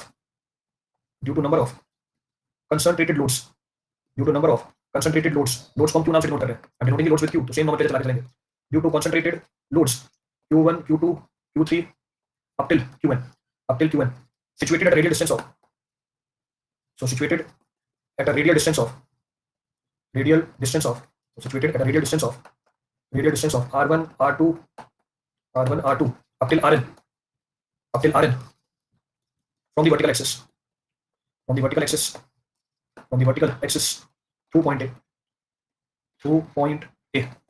so through point A, इसको हमने P बोला हुआ, तो P चलाते हैं, so through point P। next point of reference, एक note पीछे छोड़ा हुआ था, एक नोट पीछे छोड़ा हुआ था, उसको मेंशन कर देता हूं, यहाँ पे जगह बची हुई है, I can mention the note here itself, one of the point was being left out can be referred here only, जिसको आपको डायरेक्टली ऑब्जेक्ट में यूज करना है, जिसको यूज डायरेक्टली ऑब्जेक्टिव्स, क्या पॉइंट रेफर कर रहा है, so note says it can be concluded, so it can be concluded that at a given depth, when horizontal radial distance is more than or equal to twice the depth, is more than or equal to twice the depth, sigma z is approximately 0, तो approximately 0 नहीं देता हूं, neglected देता हूं, sigma z is neglected, और clarify कर देता हूं, due to point load, sigma z due to point load, her case में नेगलेक्ट करना है, आपने बोला sigma z नेगलेक्टेड है, sigma z due to point load is neglected, sigma z due to point load is neglected, इसकी value है 1.8% of the maximum, its value is 1.8% of the maximum, तो ये नोट मैंने मेंशन कर दिया। अब जो चीज डिस्कस करेंगे यहां पे जिसके ऊपर आपको सवाल मिलेगा और जिसकी एप्लीकेशन आएगी, वो एप्लीकेशन इज वेरी इंपॉर्टेंट, इसको आप स्ट्रक्चर्स में भी करोगे, discuss this point in structures also, influence diagram बोलते हैं इसे, तो इस टर्म इज इन्फ्लुएंस डायग्राम, क्या इन्फ्लुएंस डायग्राम, तो इन्फ्लुएंस लाइन डायग्राम को रेफर करने के लिए दोबारा से प्रेशर डिस्ट्रीब्यूशन डायग्राम बनाया, तो प्रेशर डिस्ट्रीब्यूशन डायग्राम बनाया हॉरिजॉन्टल प्लेन पे at a distance of z, और डिस्टेंस ऑफ z तो कांस्टेंट डिस्टेंस z है, this is our vertical plane, ये हमारी वर्टिकल प्लेन है, so this is our vertical plane, so vertical plane, so this is our vertical plane. अब मुझे number of point load consider करना है, so q is equal to 1, q point 1 है, colour change करो इस बात को बताने के लिए, लेट सपोज ये q1 है, ये q2 है, ये q3 है, सो q1 q2 q3, let suppose ये q1 है, so this is equal to q1, ये हमारी ग्राउंड सरफेस है, this is our ground surface, so this is q1, this is q1, this is q2, this is q3। Next point of reference इन सबकी radial distance, ये r1 दूरी पे है, r3 दूरी पे है, एक rn दूरी पे है, ये other is the distance of rn, ये डिस्टेंस rn है, तो इन सबकी डिस्टेंस भी लिखी, so r1 rn, this is r2 this is equal to r3। हमारा प्रेशर डिस्ट्रीब्यूशन डायग्राम कैसा था, हमारा pressure distribution diagram was something like this, हमारा pressure distribution diagram was something like this, तो ये प्रेशर डिस्ट्रीब्यूशन डायग्राम निकल गया, this was the pressure distribution diagram, तो pressure distribution diagram, so this was pressure distribution diagram, so pressure distribution diagram, so pressure distribution diagram, चलिए, so ordinate है on, ordinate है o1, ordinate है o2, ordinate है o3, so ordinate is o3, point है हमारा p, this point is equal to p, this ordinate is equal to o, ये ordinate o के बराबर है, so this ordinate is equal to, चलिए देखिए पूरी कहानी क्या है, रेफर द स्टोरी, जो पीछे हमने वर्टिकल प्रेशर डिस्ट्रीब्यूशन डायग्राम बनाया हॉरिजॉन्टल प्लेन पे, अब वो काम कहां पर आता है उसके एनालिसिस करते हैं।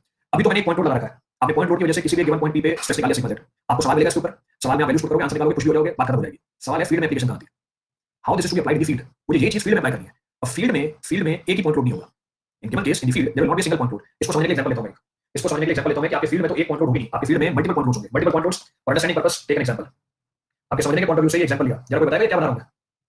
परफेक्टली नहीं बन रही है और फिर भी आपको आगे लग जाएगा, जरा कोई बताएगा ये चीज क्या बन रही है? What is being shown here?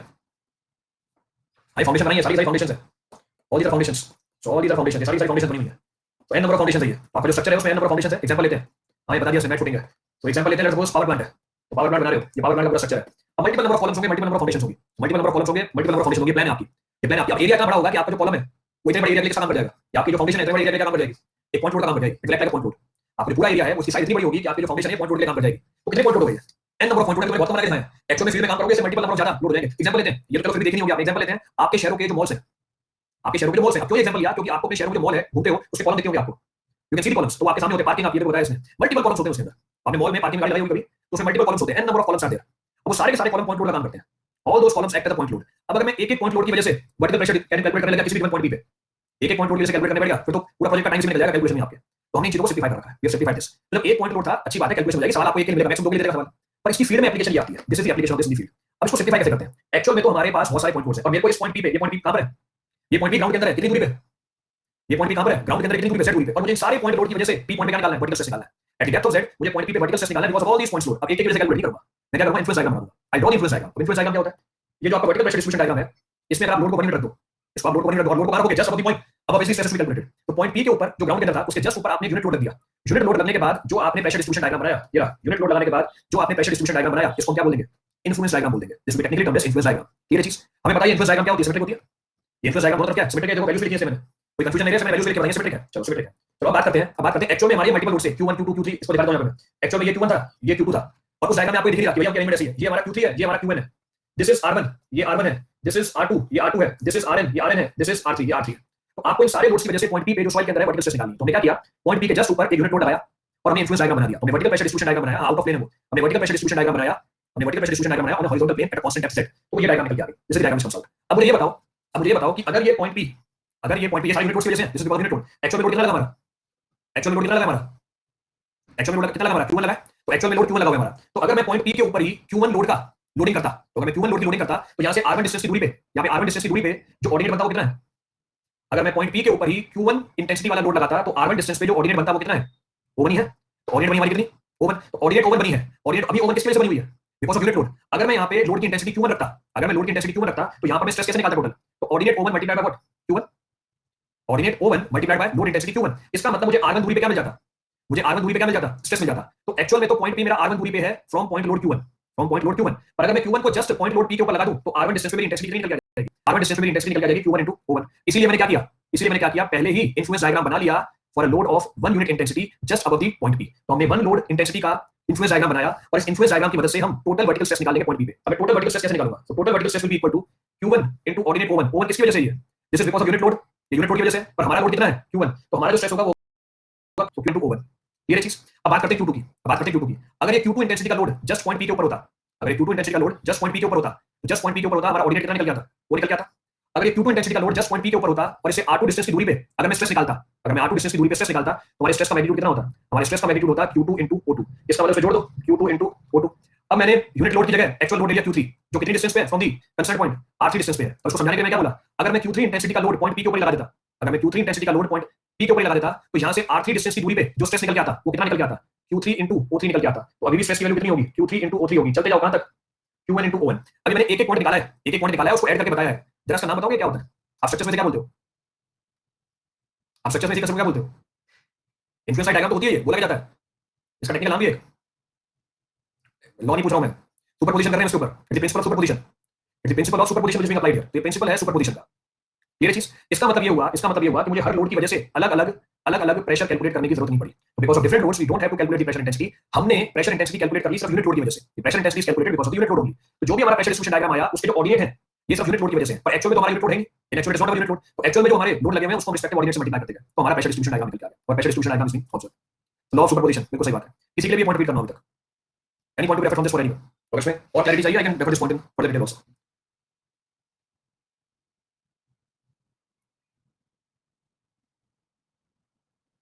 First Q1 कौन वाला है? फर्स्ट Q1 ये तो Q1 ही है।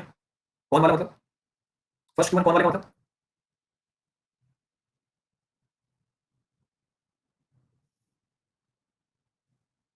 वो तो Q इक्वल 1 है, यूनिट लोड है हमारा। मोहम्मद सिद्दीकी, जरा ये पढ़ना असम्पशन क्या लिखी हुई है। आपने को सवाल क्या पूछा है, सर स्ट्रेस की वजह से सॉइल में हीविंग नहीं होगी, जरा ये पढ़ना क्या लिखा हुआ है, इसलिए आपकी असम्पशन बताई जाते हैं, जरा पढ़ना ये असम्पशन लास्ट में क्या लिखी हुई है। Change in the volume of soil due to application of the load is neglected, फिर से कोई सवाल पूछ रहे हो, इससे पहले ही उसे बहुत सिंपल कर दिया, भैया मत पूछना ये सवाल, असम्पशन ले रखी मैंने कि वॉल्यूम चेंज नहीं होगा। सर Q1 का इंपैक्ट P पॉइंट पे Q1 इनटू O1 है, Q1 का इंपैक्ट, Q1 का इंपैक्ट कहां बोल रहा है ये, Q1 का इंपैक्ट, हाँ Q1 का इंपैक्ट पॉइंट P पे Q1 इनटू O1 है, हाँ बिल्कुल Q1 इनटू O1 है, Q1 का इंपैक्ट पॉइंट P पे Q1 इनटू O1 है। क्यों है, अब ये डिटेल में डिस्कस करके बताया, बोलोगे तो डायग्राम बना के दिखा दूंगा, हाइड्रोलिक डायग्राम अगेन आल्सो। ये सारा स्ट्रेस डिफरेंट पॉइंट पे लग रहा है, अरे डिफरेंट पॉइंट पे लग रहा है, एक ही पॉइंट पे निकाला है, सिग्मा जेड पॉइंट भी फिर अलग पॉइंट पे लग रहा है। अरे जो लोड्स हैं वो अलग अलग पॉइंट पे लग रहे हैं, पर स्ट्रेस तो आपने सेम पॉइंट पे कैलकुलेट करा है, तो इन सारे लोड की वजह से जो अलग अलग पॉइंट पे लग रहे हैं, आपने वर्टिकल स्ट्रेस कैलकुलेट किया है कौन से पॉइंट पे, P पॉइंट पे, ठीक है। डी डिसाइड पॉइंट भी, हाँ हम डिसाइड करते हैं पॉइंट भी, अभी ओनली डिसाइड, हर चीज हमने डिसाइड कर रखी है। सागर का क्वेश्चन ऊपर चला गया, क्या है सागर का, सर फिर एक टेबल बना के रख लें यूनिट लोड की वजह से स्ट्रेस का इंपैक्ट एट एनी डिस्टेंस आ रहा है, तो बिल्कुल बना के रखते हैं। अब आप बोलो टेबल बना के रख लें, ये टेबल तो बनी हुई है, सागर ये टेबल तो बनी हुई है, मैंने कैसे दिखाई आपको, ये टेबल बनी हुई है, पर मैंने कैसे दिखाई आपको, मैंने ग्राफ के फॉर्म में दिखाई क्योंकि समझना आसान पड़ता है, बाकी है तो ये table, it is table only, I showed it graphically क्योंकि समझना आसान पड़ता है, मैं टेबल के फॉर्म में बताता आपको समझ नहीं आती। वो नोट लिखा है टेबल के नीचे, समझा दीजिए, नोट लिखा है टेबल के नीचे, समझा दीजिए, नोट ये लिखा है टेबल के नीचे कि अगर आप पहुंच जाओ डेप्थ पे तो आर बाय जेड की वैल्यू कितनी है, आर बाय जेड की वैल्यू कितनी है 2, हमारा स्ट्रेस कितना है 1.8% ऑफ मैक्सिमम, मैक्सिमम स्ट्रेस का 1.8% है, तो अगर आप किसी भी डेप्थ पे जाओ Z below the ground level और पॉइंट लोड से आर डिस्टेंस दूर जाओ जहां पे आर की वैल्यू कितनी हो, आर की value twice of depth, R by Z कितना है 2 है, तो आर की वैल्यू कितनी हो गई ट्वाइस ऑफ डेप्थ हो गई, तो उस पॉइंट पे पॉइंट लोड की वजह से जो स्ट्रेस होगा वो आप नेगलेक्ट कर सकते हो। जैसे समझने के लिए एग्जांपल लेता हूं मैं, एक प्रैक्टिकल एग्जांपल, ये जो पॉइंट पी है हमारा, ये जो पॉइंट पी है हमारा, ये 2 मीटर नीचे ग्राउंड के, क्लियर, ये जो पॉइंट पी है ये 2 मीटर नीचे ग्राउंड के, और ये जो हमारा Q3 पॉइंट है, Q3 पॉइंट है ये दूरी पे है 4 मीटर की, तो जरा बताना आर बाय जेड कितना है, जरा बताना आर बाय जेड कितना है 2 है, तो इस Q3 पॉइंट लोड की वजह से P पॉइंट पे जो वर्टिकल स्ट्रेस निकल के आएगा आप उसको नेगलेक्ट कर सकते हो, you can neglect the stress, ये चीज। तो किसी भी गिवन डेप्थ z पे अगर आपको पॉइंट लोड की वजह से स्ट्रेस निकालना है, अगर उस पॉइंट लोड की दूरी गिवन पॉइंट से दुगनी ऑफ डेप्थ के बराबर या ज्यादा हो जाए, आप उस पॉइंट लोड की वजह से स्ट्रेस को नेगलेक्ट कर सकते हो, स्ट्रेस कैन बी नेगलेक्टेड, तो ये चीज बताइए पीछे आपको। तो लास्ट वाला रिपीट कर दीजिए, कौन सा लास्ट वाला रिपीट कर दूं, which last point should be repeated, last वाला पॉइंट कौन सा रिपीट कर दूं। सर अगर ये सारे लोड एक ही रेडियल डायरेक्शन में नहीं होता तो एक ही रेडियल डायरेक्शन में कहां है, फिर से वही चीजें तो बना के दिखा दिया प्लान, कहां है एक ही रेडियल डायरेक्शन में, अलग अलग रेडियल डायरेक्शन, अरे आपको यहां पे दिख रहे हैं एक रेडियल डायरेक्शन में, नहीं है एक ही डायरेक्शन में, अलग अलग में, इसलिए मैंने प्लान भी दिखाया क्योंकि पता था कोई ना कोई उठेगा ऐसा कि सर एक ही डायरेक्शन में नहीं हुए तो नहीं है एक डायरेक्शन में, दीस आर डिफरेंट डायरेक्शंस, ये चीज आउट ऑफ प्लेन है, प्लेन में नहीं है हमारे, तो इसका प्लान भी दिखाया है और इसको 2D में भी दिखाया मैंने, क्लियर है। अभी करना है कुछ भी, अब any point to refer from this for anyone, कोई सा पॉइंट रिपीट करना उसमें, जब स्ट्रेस डायग्राम भी 3D में है, स्ट्रेस डायग्राम भी 3D में, हां स्ट्रेस डायग्राम भी 3D में, stress diagram is also in 3D, हमारी स्ट्रेस डायग्राम है वो भी 3D में है। सर सिग्मा जेड एक बार बता दीजिए, आ गया एक और, नहीं एक और आई है गरिमा, आज पूरी क्लास इसी में लगा दोगे निकलता है। चलो देखो एक बार और देख लेते हैं, एक बार और देख लेते हैं, और एक बार इस तरीके से देखते हैं कि किसी को डाउट नहीं रहा आगे कभी, किसी को डाउट नहीं रहा आगे कभी, इसलिए हम ये अब जिस तरीके से बता रहा हूं इससे आसान तरीका और नहीं कर सकता, मैं पहली बार में ये चीज नहीं बता रहा था क्योंकि टाइम खाती है चीज, this process would consume time, तो मैं अपना टाइम बचाना चाहता था, मेरी कोशिश नाकाम रही, डबल टाइम लग गया, इससे बढ़िया पहले ही ऐसे बता देता मैं, तो शुरू में मैं ऐसे बता देता ज्यादा अच्छा रहता, बट कोई इशू नहीं, इसको समझने की कोशिश करते हैं, इसको अब समझने की कोशिश करते हैं, ये हमारा एक्चुअल पॉइंट है P, this is our actual point P, तो ये एक्चुअल पॉइंट P है, तो एक्चुअल पॉइंट P है, ये हमारा ग्राउंड लेवल है, ये हमारा ग्राउंड लेवल है, this is our ground level, ये हमारा पॉइंट लोड लगा Q1, मैं दो लोड बताऊं काम चल जाएगा, 3 लोड बता देता हूं, चलो ये हमारा लोड है Q2, ये हमारा लोड है Q3, क्लियर। चलो ये बताओ अगर लोड Q1 लग रहा है, इसका इसका वर्टिकल प्रेशर डिस्ट्रीब्यूशन डायग्राम कैसे बनेगा, तो vertical pressure distribution diagram horizontal plane, vertical pressure distribution diagram horizontal plane will be like this, तो vertical pressure distribution diagram on the horizontal plane will be like this, ये maximum ordinate आएगी इसकी, ये maximum ordinate निकल जाएगी, तो vertical pressure distribution diagram will be like this, ये निकल जाएगी, जरा बताना इसकी ऑर्डिनेट कितनी होगी, ordinate will be how much, इसकी ऑर्डिनेट कितनी होगी 0.4775, क्लियर है चीज, यहां तक बात क्लियर है, यहां तक की बात क्लियर है, चलो इसकी ऑर्डिनेट होगी, अब इस पॉइंट लोड की वजह से आपको r1 डिस्टेंस पे, r1 डिस्टेंस पॉइंट P पे क्या निकालना, वर्टिकल स्ट्रेस निकालना, तो आपको ये ऑर्डिनेट निकालनी पड़ेगी, दिस इज द ऑर्डिनेट, तो ये हमारी ऑर्डिनेट निकल जा रही है, इस ऑर्डिनेट में बोल रहा हूं x, इस ऑर्डिनेट में बोल रहा हूं x, ध्यान रखना ये, लेट्स सपोज Q1 की जगह मैं यूनिट लोड रख दूं, Q1 की जगह मैं यूनिट लोड रख दूं, ये ऑर्डिनेट की वैल्यू निकल जाती है O1, ये ऑर्डिनेट की वैल्यू निकल जाती है O1, अभी लोड Q1 है, Q1 की वजह से ऑर्डिनेट है x यहां पे, अगर मैं लोड रख दूं 1 यूनिट का तो ये ऑर्डिनेट आती है O1, क्लियर है चीज, तो मुझे बताओ x किसके बराबर हुआ, मुझे बताओ x किसके बराबर हुआ, x किसके बराबर हुआ, O1 के बराबर हो गया, हे भगवान, अगर ये यूनिट लोड होता तो ऑर्डिनेट है O1, अभी Q1 लोड है तो ऑर्डिनेट है x, मैं पूछ रहा हूं x किसके बराबर है, x is equal to unit load की वजह से ऑर्डिनेट इनटू Q1, क्लियर है चीज, तो यूनिट लोड की वजह से ऑर्डिनेट O1 इनटू Q1, बात खत्म हो गई, तो आपने Q1 की वजह से क्या निकाल लिया, Q1 की वजह से पॉइंट P पे सिग्मा जेड निकाल लिया, तो ये सिग्मा जेड की वैल्यू आ गई पॉइंट P पे, Q1 का काम खत्म, उसको साइड पे हटाओ, Q1 का काम खत्म हो गया, इसको साइड में लगा दिया हमने, क्लियर है चीज, अभी करना है इसको कुछ भी, हम any point to refer from this for anyone, कोई साइड पॉइंट रिपीट करना उसके लिए, any of the point to refer from this for anyone, जरा मुझे बताइए O1 क्या है, अब मुझे जरा कोई बताएगा O1 क्या है, O1 is the ordinate of vertical pressure distribution diagram, O1 is the ordinate of vertical pressure distribution diagram if load is 1 unit at a distance of how much, at a distance of how much, eight a distance of r1। अब ये चीज ध्यान रखना, खत्म बात। चलो अब ये लोड है q2, ये लोड है q2। इस लोड q2 की वजह से प्रेशर डिस्ट्रीब्यूशन डायग्राम बनाया मैंने, इस लोड q2 की वजह से प्रेशर डिस्ट्रीब्यूशन डायग्राम बनाया, कलर चेंज किया आपकी समझ के लिए, कलर चेंज किया आपकी समझ के लिए। ये प्रेशर डिस्ट्रीब्यूशन डायग्राम बनेगा इसका, this is pressure distribution diagram. ये चीज जरा बताना, ये वाला ऑर्डिनेट कितना होगा q2 के नीचे, q2 के नीचे 0.475, बात खत्म। q2 के नीचे अब ये वाला मेरे को प्रेशर निकालना है, पॉइंट p पे निकालना है प्रेशर, तो पॉइंट p पे प्रेशर निकालना है, ये वाली वैल्यू है by, this value is equal to पहले वो x की पूरी की पूरी, अब ये कितनी है बाय, ऑर्डिनेट अलग हो गया क्योंकि इसकी दूरी भी क्या है डिफरेंट है, डिस्टेंस इज डिफरेंट r2, तो हमारा ऑर्डिनेट y हो गया। तो y ऑर्डिनेट किसकी वजह से है, q2 लोड की वजह से है। मुझे ये बताओ अगर q2 की जगह यूनिट लोड होता, q2 की जगह यूनिट लोड होता तो इस ऑर्डिनेट की वैल्यू होती है लेट्स सपोज O2, तो बताओ y किसके बराबर है, तो y किसके बराबर होता, y is equal to q2 into O2, तो y is equal to q2 into O2। अब तीसरा लोड कंसीडर करना है, यहां से समझ में आ गई बात, मैं अपना कंक्लूजन निकालूं कि एक और लोड पहले यहां पे, यहां तक बात समझ में आ गई। चलो तो इसका मतलब sigma z at point p is equal to what, इसका मतलब ये हुआ कि sigma z at point p is equal to O1 into Q1 plus O2 into Q2, ऐसे ही मैंने लिख दिया O1 into Q1। अब जरा मुझे बताओ O1 क्या था, what was O1, what was O1? O1 was the ordinate of pressure distribution diagram. O1 was the ordinate of pressure distribution diagram due to unit load at a distance of R1. At a distance of what? R1. What was O2? O2 was the ordinate of pressure distribution diagram due to unit load at a distance of what? At a distance of R2. ठीक है, ऐसे ही O3 ON हमारे पास और भी बहुत सारे ordinates हैं। चलो अब ये चीज तो मैं करूंगा नहीं क्योंकि ऐसे मेरे को कितने डायग्राम बनाने पड़ते हैं, ऐसे मेरे को n डायग्राम्स बनाने पड़ जाते हैं। इसका हमने सिंपलीफाई किया, क्या सिंपलीफाई किया, सिंपलीफाई करने के लिए मैंने ये पॉइंट लोड लगा दिया सेंटर पे, मैंने ये पॉइंट लोड लगा दिया सेंटर पे ही, सेंटर पे पॉइंट लोड लगाया और मैंने यूनिट लोड की वजह से प्रेशर डिस्ट्रीब्यूशन डायग्राम बनाया। ये वैल्यू है O1, बताओ O1 का मतलब क्या होता है, O1 का मतलब क्या होता है, O1 is the ordinate of pressure distribution diagram due to unit load at a distance of what? At a distance of R1. What is O2? ये O2 है, what is O2? O2 is the ordinate of pressure distribution diagram due to unit load at a distance of what? At a distance of R2। तो मैंने बस ये वाला pressure distribution diagram बनाया और अगर मेरे को सिग्मा z निकालनी थी क्या करते जाओ, Q1 को मल्टीप्लाई कर दिया O1 से, Q2 को मल्टीप्लाई कर दिया O2 से, Q3 को मल्टीप्लाई कर दिया O3 से, एंड सो ऑन, चलती गई हमारी। क्लियर है पूरी स्टोरी, रिपीट करना है कुछ भी।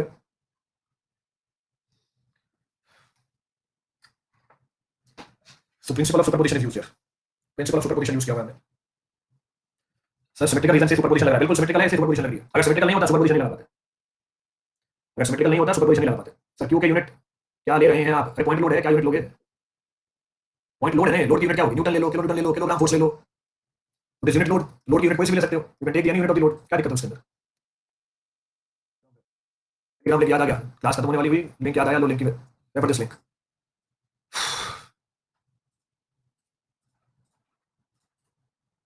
लो रेफर दिस लिंक। क्यू के यूनिट क्या ले रहे हैं, हो गया क्यू के यूनिट, और कोई डाउट है इसके अंदर, any doubt from this, next point to be discussing Telegram में। अब 3 मिनट बचे हैं, 3 मिनट के लिए कुछ पूछना पूछ लो, नया टॉपिक बताइए, स्टार्ट करूंगा। हाँ क्लास ओवर, 3 मिनट बचे हैं, ये अगर मैं ऑफलाइन पढ़ा होता ना, ये ऑफलाइन खत्म होता है 10 मिनट के अंदर, विद इन 10 मिनट्स इंटायर, ये तो बताया नहीं जाता, ये जो ये इन्फ्लुएंस डायग्राम में तो बताया नहीं जाता है, ये खत्म, ये थ्योरी होती है, यहाँ पे खत्म हो जाती है थ्योरी। ये टाउ आर जेड, ये कोई नोट वोट नहीं होता, sigma Z tau are Z vertical pressure हो गया, चलो आगे, बस आगे बढ़ जाते हैं। इतने डाउट आते हैं ऑफलाइन में, डाउट तो इससे भी ज्यादा आते हैं पर कोई पूछता नहीं है, डाउट तो जितने भी आपको आ रहे हैं इससे ज्यादा आते हैं पर कोई पूछता नहीं है। चलो क्लियर पूरी स्टोरी, रिपीट करना है कुछ भी,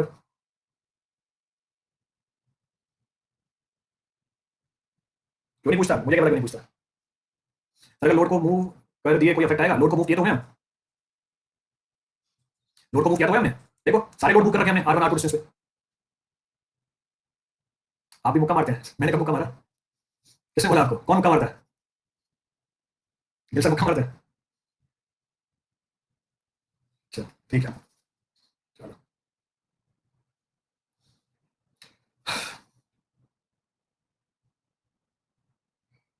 हाँ पूछ लेगा ये भी, इसमें से बेस्ट लोड कौन सा है, इसमें से बेस्ट लोड कौन सी है, सब में से what is best load out of this, ये देखो किसने शेयर करी पिक्चर, मतलब पूरी पीएचडी करके जाओगे यहाँ से, तो सब कुछ पूछ लो, एक एक बात पूछ लो, ये लो 3D के अंदर, जैसे वर्टिकल प्रेशर डिस्ट्रीब्यूशन डायग्राम जो होरिजोनटल पे एट अ कांस्टेंट डेप्थ, ये वर्टिकल प्रेशर डिस्ट्रीब्यूशन डायग्राम है, क्लियर है।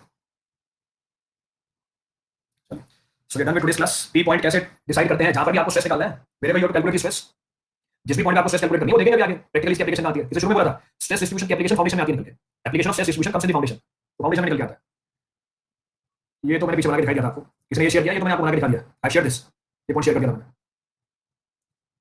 सर अक्टूबर तक सॉइल आरसीसी हाइड्रो हो जाएगा, वो आप पे डिपेंड करता है, मैं तो रोज क्लास ले रहा हूँ, कितना टाइम हो गया क्लास लेते हुए, मई में 12 तारीख से चल रही है, मई से क्लास, 12 मई से लेके आज मेरे 12 तारीख वापस 2 महीने हो गए, एक भी छुट्टी ली है मैंने, आपके सामने 2 महीने क्लास ले रहा हूँ, एक भी छुट्टी ली है मैंने, मैं ज्यादा आगे कर सकता हूँ, मैं तो क्लास ले रहा हूँ, अब आप पे डिपेंड करता है कि कितने दिन में हो जाएगा, टाइम बढ़ा दीजिए, देखो और टाइम बढ़ा दीजिए।